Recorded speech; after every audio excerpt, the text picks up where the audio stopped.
వాళ్ళు దుర్మార్గులని, ద్రోహం చేస్తున్నారని, దేశాన్ని దోచుకుంటున్నారని తెలిసాక మనం వెళ్ళడతాం వాళ్ళ ఇంటికి. సామాజిక బహిష్కారం. ఒక్క మాట చెప్పి నేను భాగవతంలో ప్రవేశిస్తా. సాక్షి వ్యాసాల్లో పానుగంటి లక్ష్మీనరసింహారావు గారు చెప్పిన మాట. ఒక నేరస్తుడికి 10 సంవత్సరాలు శిక్ష పడినా వాడు మారతాడో లేదో చెప్పలేం. కానీ 10 మంది ఈసడించుకుంటే 10 రోజుల్లో మారతాడు వాడు. ఖచ్చితంగా 10 రోజుల్లో మారతాడు. ఆ ఈసడించుకునే ప్రవృత్తి కూడా రావాలి. మొహం మీద ఉమ్మేస్తాం, వీధిలోకి ఎలా వచ్చావు, నువ్వు చేసింది ఏంటి అని అడగాలి ఖచ్చితంగా. లేకపోతే ఎలాంటి బురద జల్లుతున్నారు ఇక్కడ, ఏ మచ్చ లేని వాళ్ళ మీద ఎలాంటి బురద జల్లుతున్నారు ఇక్కడ. వ్యక్తిత్వాలను ఖూనీ చేసేసి అలాగా మనం సహిస్తూ ఉంటాం చక్కగా. ఎందుకంటే మనకెందుకు. అయినా నేను మొహమాటం లేకుండా చెబుతున్న సందర్భం వచ్చింది కాబట్టి నా విషయంలో మాత్రం నా అభిమానులు ఎవరు ఎప్పుడూ సహించలేదు. పెట్టాల్సిన రేవు పెడుతూనే ఉన్నారు. మొత్తం అంతా హాయిగా శుభ్రంగా పెడుతూనే ఉన్నారు. మొత్తం శత్రుపక్షం వాళ్ళు పారిపోయేలాగే పెడుతున్నారు. అనుమానం ఎలా. సోషల్ మీడియా కామెంటరీలో కూడా మందే పైచేయి, అనుమానం ఏమీ లేదు ఇక్కడ. ధర్మానికి నిలబడతారనే విషయం తెలిసింది. మీకు అందరికీ సాదరంగా నమస్కారం చేస్తున్నా. నాకేం మొహమాట లేదు. స్పందించాలి. ఇష్టం వచ్చినట్టు మాట్లాడితే నమ్మడమే. ఏది పడితే అది. ఒక వ్యక్తికి జరిగిన, ఒక శక్తికి జరిగిన, ఒక సంఘానికి జరిగిన మనమే మాట్లాడమండి. దేశానికి ఎంత జరుగుతోంది దాని గురించి అసలు మాట్లాడడం. దేశద్రోహులైనా సరే, కోట్లు మింగేశారనే పత్రికల్లో వస్తున్నా సరే, టీవీల్లో సాక్ష్యాలతో సహా బయటపడినా సరే, వాడు మనవడు పెళ్ళికో మనవరాలు పెళ్ళికో పిలవగానే ఊపుకుంటూ వెళ్ళిపోవడం. అక్కడ BMW కారీ చేసుకుని. ఫస్ట్లో తనకు చాలా భయం ఉండేది మ్యాథమెటిక్స్ అంటే. అందుకే నేను భాన్జుల్లో చేర్పించాను. శ్రీని ఇందులో మ్యాథ్స్ క్లాసెస్లో మరి అందరూ భాగవత ప్రవచనానికి వస్తారు, భారత ప్రవచనానికి వస్తారు. ధర్మం అనేసరికి మాత్రం పారిపోతారు. మనకి ఎందుకు వచ్చింది అని.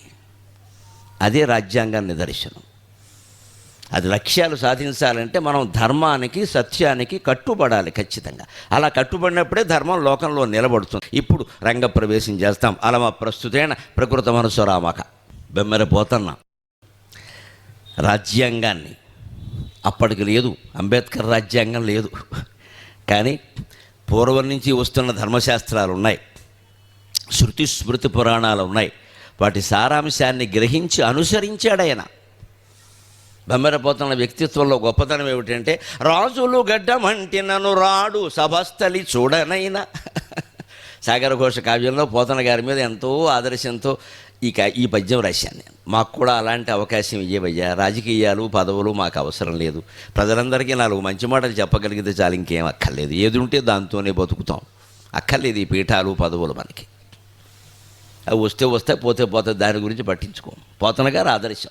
రాజులు గడ్డమంటి నన్ను రాడు సభస్థలి చూడనైనా, ఏ మోజులు లేవు వానికి ప్రభుత్వ పురస్కృతులందు. ఏ మోజులు లేవు వానికి ప్రభుత్వ పురస్కృతులందు. విష్ణు విభ్రాజిత పాద పద్మములు భాగవతములు వాని పద్యములు. విష్ణు విభ్రాజిత పాద పద్మములు భాగవతములు వాని పద్యములు. సాజముగానే చిత్త కలశమును చుట్టిన భక్తి సూత్రములు. పోతన గారి పద్యాలు ఎలాంటివంటే ఆయన వ్యక్తిత్వానికి ప్రతీకలు లాంటివి. రాజులు గడ్డం పట్టుకుని బతిమాలిన ఆయన రాజాస్థానానికి వెళ్ళలేదు. నన్ను ఎలా వదిలేయండి అని అలాగని తాగదా పెట్టుకోలేదు. ప్రభుత్వాలు ఇచ్చే పురస్కృతుల్లో ఎటువంటి మోజు లేదు ఆయనకి. మీరు ఇస్తే ఇచ్చుకోండి, లేదమ్మా ఆయన అసలు పుచ్చుకోలేదు కూడాను. ఎందుకని? ఆయనకు అర్థమైంది భగవంతుల పాదాలు తప్పితే ఇంకేం అక్కర్లేదు మనిషికని. విష్ణు విభ్రాజిత పాద పద్మములు భాగవతములు వాని పద్యములు.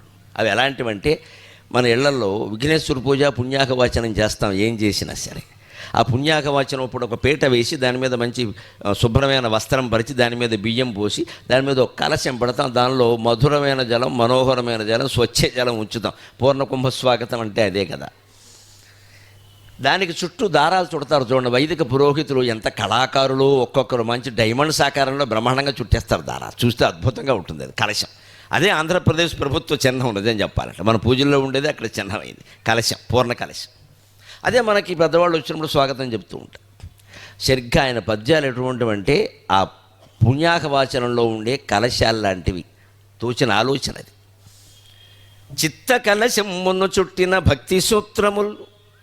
ఆ కలశానికి దారం చుడతారు. దానివల్ల ప్రయోజనం ఏమిటో తెలుసు. కలశం అంటే చెంబేగా, దానికే ఉంది. దానికి ముందు భౌతిక ప్రయోజనం. హిందూ ఆచారాలు ఎప్పుడు భౌతిక, మానసిక, ఆధ్యాత్మిక 3 ఉంటాయి. భౌతిక ప్రయోజనం ఏమిటంటే మీరు కలశానికి ప్రత్యేకంగా దారం చుట్టి పసుపు కుంకుమ పెట్టి అక్కడ పెడితే ఎవడూ దాన్ని ఏ పనికి పట్టుకెళ్ళిపోకుండా ఉంటాడు. ముందు ఇది ఏదో ప్రత్యేకంగా చుట్టారు రాని, లేకపోతే పొద్దున్న పట్టుకుపోతాడు, వాడి పని వాడిది. మరి ఆ రోజుల్లో అంతేగా. ఇది ఏదో దారం చుట్టారు, పసుపు పెట్టారు, ముట్టుకోకూడదు, ఇది భౌతికం అని. అందుకే ఓ ప్రత్యేకత ఉండాలి అక్కడ. మానసికం ఏమిటంటే అసలు పూజ చేసే ముందు ఆ కలశానికి ఎలా డైమండ్స్ ఆకారంలో దారాన్ని గళ్ళు గళ్ళుగా చుట్టి పసుపు కుంకుమ పెడితే ఎంత అందంగా ఉంటుందండి చూడడానికి. మన కళ్ళకు అనుభూతి, మనస్సుకు అనుభూతి, అది మానసిక ఆనందం. ఆధ్యాత్మిక కోణం వేరే ఉంది, అది ఇప్పుడు వస్తుంది. మన మనస్సుని ఆ కలశం చేసి అక్కడ పెట్టాలి భగవంతుడి దగ్గర. ఒట్టి చెంబెడితే ఉపయోగం లేదు. మన మనస్సే ఆ కలశం. ఆ విషయాన్ని శంకరాచార్య శివానంద లహరిలో చెబుతారు. భక్తో భక్తి గుణావృతే ముదమృతాపూర్ణే ప్రసన్నే మనఃకుంభే సాంబ తవాంఘ్రి పల్లవయుగం సంస్థాప్య సంవిత్ఫలం సత్వం మంత్రముదీరయన్ నిజ శరీరాగార శుద్ధిం వకన్ పుణ్యాకం ప్రకటీకరోమి రుచిరం కళ్యాణమాపాదయన్. ఈ శ్లోకం ప్రేరణగా దాన్ని చివరి పాదంలో అనువాదం చేసి మిగిలిన 3 పాదాలు నా సొంతం చేర్చాను. సహజముగానే చిత్త కలశమును చుట్టిన భక్తి సూత్రములు. మన మనస్సును అక్కడ పెట్టాలి. మనస్సే కలశం. అందులో పోసే జలం ఏం చెప్పారైనా ముదమృతాపూర్ణే ముత్ అంటే సంతోషం. మనస్సు సంతోషంగా ఉంటే ఆ సంతోషంతో ఉన్న మనస్సులోనే భగవంతుడు ఉంటాడు. నువ్వేమి చేయక్కలైనా అక్కడే ఉంటాడు. సంతుష్టిగా ఉండు, సంతుష్టిగా ఉండు. ఎవరైనా ఫోన్ చేసి ఎలా ఉన్నామంటే ఈ మధ్య కొంచెం మోకాలు వద్దమ్మా, సుఖంగా ఉన్నానని చెప్పు. ఎదవ ఏడుపు చెప్పిన వాడికల్లా మోకాలు ఏంటిది, టీకాలు ఎందుకు చెప్పాలి మన బాధవాడికి? వాడు ఏమైనా అరుస్తాడా, తీరుస్తాడా, పబ్లిసిటీ చేస్తాడు వెళ్ళి.